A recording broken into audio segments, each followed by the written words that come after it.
สบายดีบรรดาท่านพ่อแม่ประชาชนชาวนครหลวงจันทร์มื้อนี้โดยได้รับมอบหมายจากหัวหน้า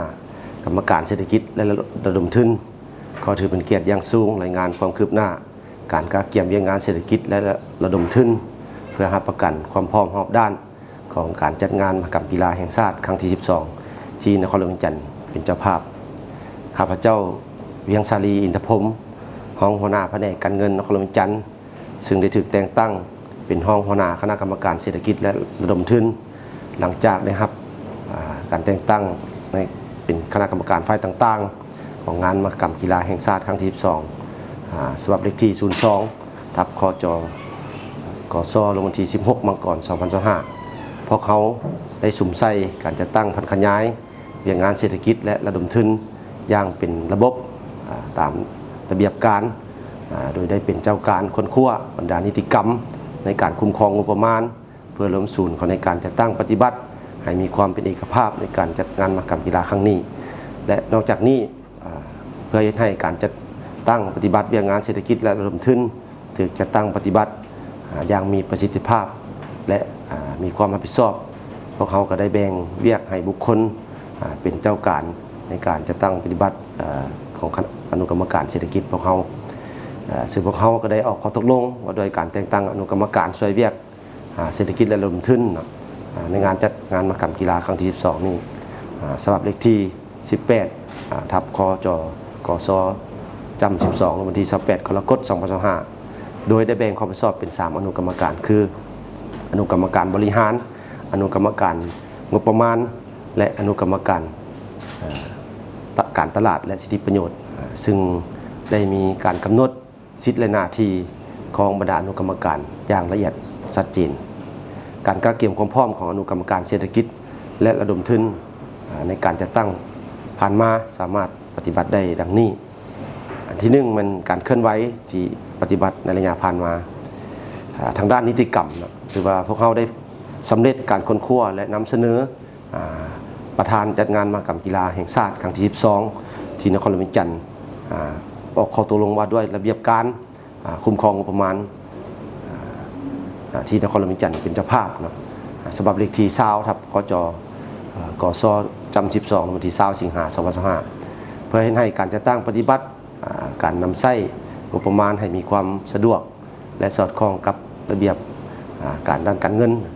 พร้อมทั้งรับประกันการนำใช้งบประมาณของรัฐตามทิศประหยัดและต้านการฟุ่มเฟือยมีความโปร่งใสและสามารถตรวจสอบกฎกาได้นั้น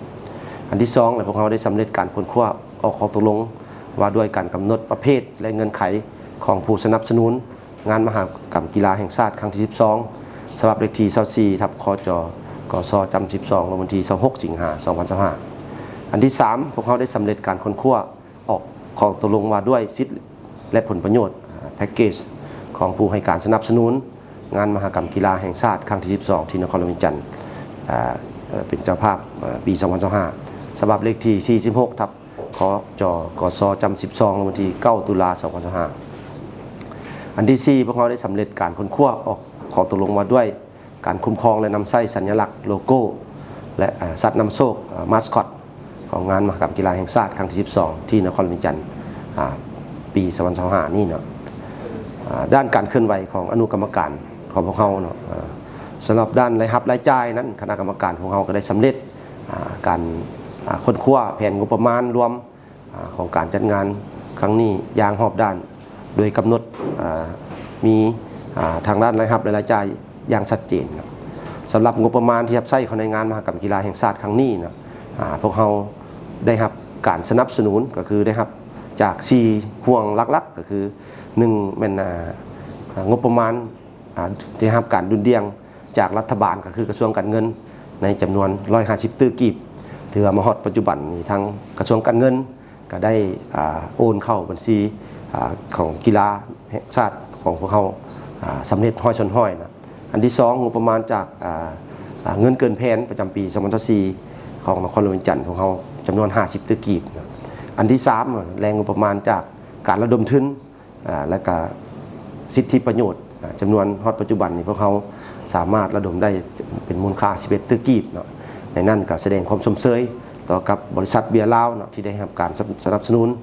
เป็นมูลค่าทั้งหมด7 ตื้อกีบรวมทั้งวัตถุ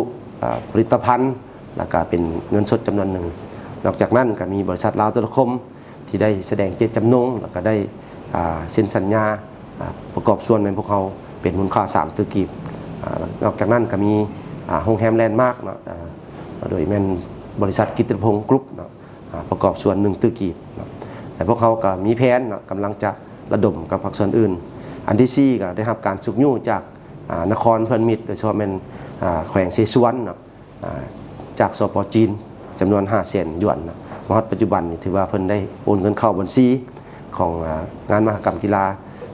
แห่งชาติของนครหลวงจันทร์สำเร็จแล้วเนาะถือว่าอยู่ในเงินมันอยู่ในบัญชีธนาคารของเขาแล้วถึงอย่างไรก็ตามงบประมาณดังกล่าวนี่ถึงว่ามีทางการสนับสนุนจากรัฐบาลก็คือบรรดาหางานธุรกิจเนาะแต่ว่าอิงใส่ความมีความต้องการความนำการนำใช้ตัวจริงก็ยังมีหลายนาเวียกที่ต้องการงบประมาณเพื่อมาสนับสนุนจึงขอเฮียนก้อนบรรดาภาคส่วนบรรดาบริษัทโรงงานห่างหันชาวนครหลวงจันทร์ก็คือชาวต่างประเทศเนาะตลอดทอดองค์การจัดตั้งสากลต่างๆช่วยให้การสนับสนุนเติมอีกนะการเป็นเจ้าการพวกเขาก็ได้เป็นเจ้าการสุ่มไส้จะตั้งปฏิบัติเวียกงานหีบด่วนในการเกี่ยมความพร้อมเข้าสู่งานมหกรรมกีฬาแห่งชาติครั้งที่12นี้โดยได้อนุมัติเบิกจ่ายงบประมาณจำนวนหนึ่งเป็นมูลค่า22 ตื้อกว่ากีบเนาะซึ่งเป็นรายจ่ายเพื่อจัดซื้ออุปกรณ์รับไส้หรือและรับไส้กองประชุมคณะรับผิดชอบระดับชาติร่วมกับคณะกรรมการกีฬาของ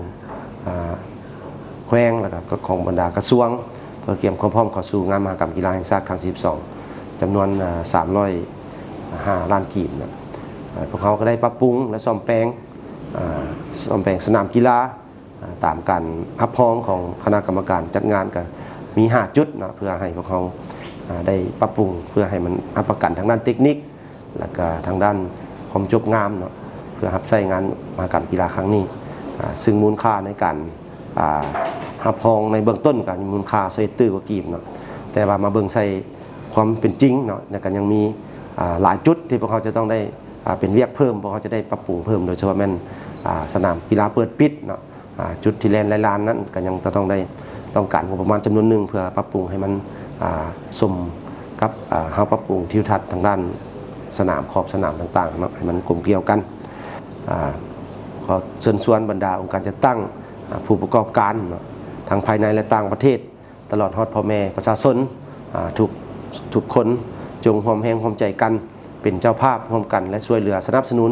ด้านทุนทรตามเงื่อนไขและความสามารถตัวจริงการสนับสนุนของทุกท่านของทุกภาคส่วนแม่นการประกอบส่วนอันสำคัญต่อการสร้างประวัติศาสตร์หน้าใหม่ให้แก่วงการกีฬาแห่งชาติลาวบ่รวมบ่เฉพาะก็แม่นงานมหกรรมกีฬาแห่งชาติครั้งที่12ที่นครหลวงพวกเขาเป็นเจ้าภาพมาฮอดเวลานี้พวกเขามีความมั่นใจอย่างนักแน่นว่าด้วยการร่วมมืออย่างใกล้ชิดของแต่ละอนุกรรมการก็คือกรรมการเศรษฐกิจและระดมทุนจะสามารถบรรลุเวียกงานเศรษฐกิจและระดมทุนพวกเขาได้อย่างสำเร็จผลจะเฮ็ดให้งานมหกรรมกีฬาแห่งชาติครั้งนี้กลายเป็นงานที่ยิ่งใหญ่และน่าจดจำตลอดไปขอบใจ